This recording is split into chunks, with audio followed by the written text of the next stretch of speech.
Hello and welcome to the Chartered Accountants Ireland Chartered Career Chat series. My name is Sinead Fox-Hamilton. I'm a Relationship Manager for Chartered Accountants Ireland, and today I am delighted to welcome our interviewee, Catherine Devine of BDO Northern Ireland. So without further ado, we'll bring Catherine in. Hello. Hello, Catherine. How are you? Good, thanks. How are you? I'm keeping well, thank you, in these strange times. I know. Well, if you are happy, Catherine, I have some questions I'd love to ask you. Yeah, perfect. Let's fire away. Firstly, would you mind telling me just what stage of your chartered career journey are you at? I just passed my final exams in October 19 there, and I will finish my contract in October 20. So not much longer left to go now. Super, the countdown is on. Yeah. And where is it you work? I work in BDO Northern Ireland's audit department, and I've been there for about 5.5 years now. Ah, okay. Yeah. So obviously then to complete the Chartered Accountancy programme, it's a mix of passing the exams and then completing relevant work experience. Did you complete a training contract or train flexibly? Was that all with your current employer? Yeah, I completed the training contract with BDO. So I was actually had a few exemptions from my CAP 1s and then completed full CAP 2s and FEs. Oh, super. And what entry route did you take then into the training contract? I done the apprenticeship with Accounting Technicians Ireland. So I went straight into BDO Northern Ireland at 18 after my A-levels. So very young. Yeah, so a school leaver pathway, fantastic. And at what point did you know that you wanted to become a chartered accountant? Did your A-levels maybe reflect that journey? I always kind of knew finance was somewhere where I wanted to go. And I'd heard about chartered accountants, didn't quite know what they were whenever I was in school, to be honest. But I didn't choose my A-levels based on wanting to go into finance. My A-levels were actually English literature, religion and music. I think I maybe picked them because I was good at them as opposed to looking towards the future. Maybe wouldn't have been a great idea. But I always knew finance was sort of a path for me because my family are quite into finance and they love maths, so finance is definitely right for me. And was third level or exploring third level as an option ever featured in your consideration? Yeah, definitely. So I actually didn't hear about the apprenticeship until the April just before I was completing my A-levels. University was always going to be my route until I'd heard about that. Even right up to the day I got my A-level results and I got into Jordanstown and my university choices, I had to choose whether I wanted to do the apprenticeship or not. So it was definitely a last minute decision for me, but I don't regret it. It's definitely been worth it. So that's the main thing. Brilliant. No, it's great to have that option. Obviously, coming out of school and into a place of employment, you work there 4 days a week, and then the day release for college, and Yeah. that's for 2 years, and then you bounce into our Chartered Accountants Ireland programme. Yeah.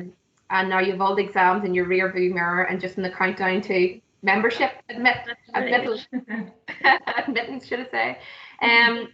Were you surprised actually then when you came onto the charter program about the content, the diversity of the training and the education?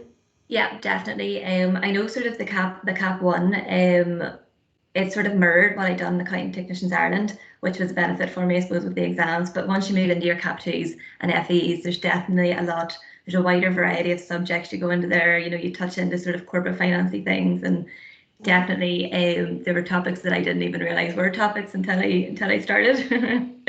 So no, it definitely prepares you for all around finance. If you want to try different areas, it's not just your debits and credits. It'll back you up. Yeah. A lot of people sort of compare it to, a very much setting a foundation in the business leadership pathway. Would that be something you agree with?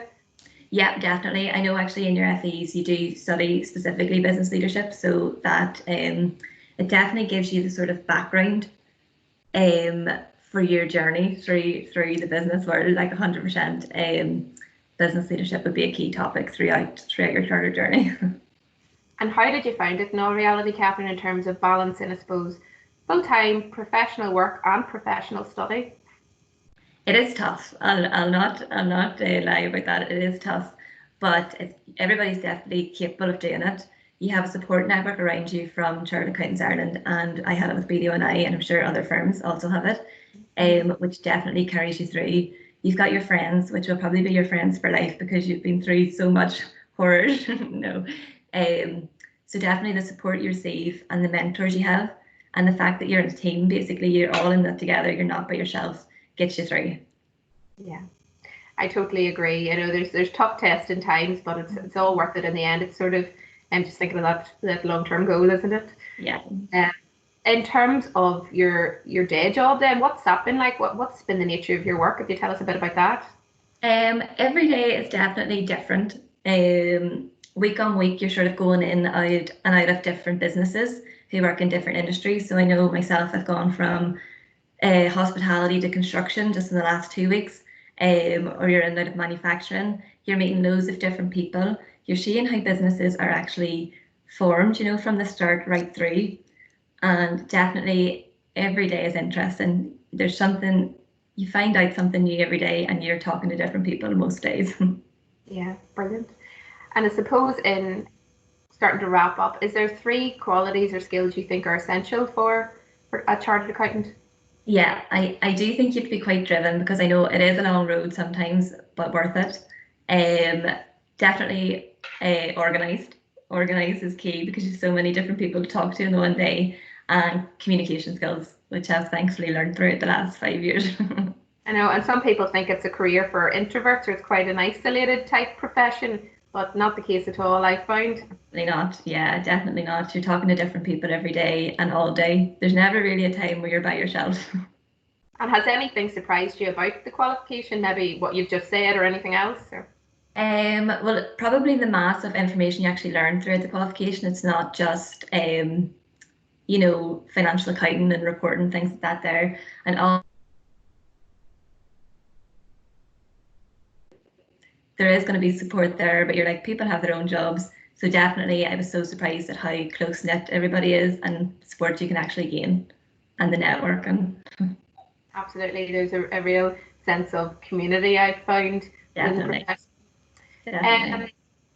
I suppose the final question, Catherine, is it something you'd recommend for somebody considering chartered accountancy as a prospective career path? Definitely. I know for me, my personal growth has been brilliant. My confidence. I probably wouldn't have done this interview 5 years ago. The people I've met, the friends I've made, and the connections I've made is definitely not something I ever would have done if I hadn't taken this path. So 100%. Brilliant. Catherine, thank you so much for your time. It's really appreciated. And very best wishes on your continued chartered journey. And I hope you keep safe and stay well. Thank you so much. Thank you.